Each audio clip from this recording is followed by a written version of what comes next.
leak for the latest chapter of the My Hero Academia series really surprised fans. This is indeed often done by Horikoshi, by presenting an ending that makes fans curious before the weekly break.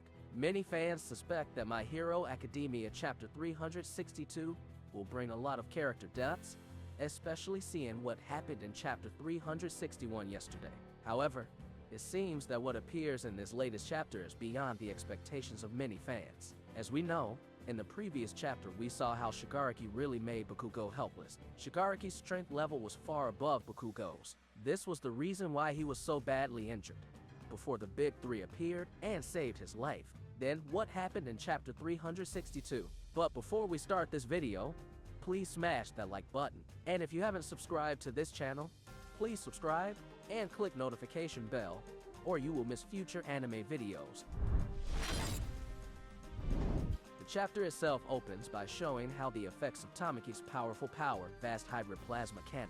The attack was successful in destroying the surroundings, which spanned tens of kilometers from the UA's protective boundary. However, the attack was still unable to have an effect on All For One. He started to attack Tamaki when Bakugo stood up. Bakugo then moves very quickly to attack Shigaraki. However, there is an explanation as to what happened to Bakugo's body. In the narration, it is revealed that what happened to the pupil of his eye was another effect of the explosion that Bakugo's body did. All For One itself was quite annoyed because Bakugo's attack turned out to be enough to make it difficult for him.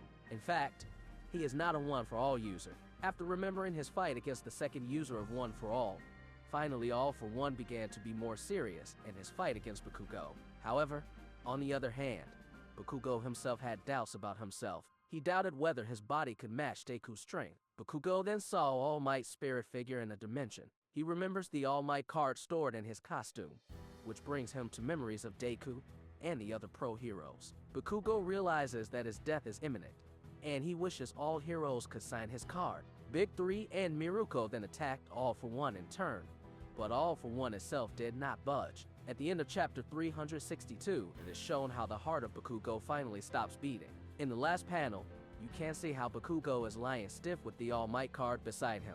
Chapter 362 again provides clues about the connection between Bakugo and the second user of One For All. Not only did his fighting style remind All For One of the second user, but he also reminded All For One of the moment when the One For All quirk had not yet been created. All For One said clearly that Bakugo reminded him of the time he fought against someone who wasn't a One For All user. The death of Bakugo finally happened. Many fans have predicted that this will happen one day. Considering Bakugo as a Deuteragonist character, he is certainly different from Deku. Horikoshi didn't give the character plot armor. However, if you look at how the shonen genre usually works, it's not impossible that the Bakugo can still be saved.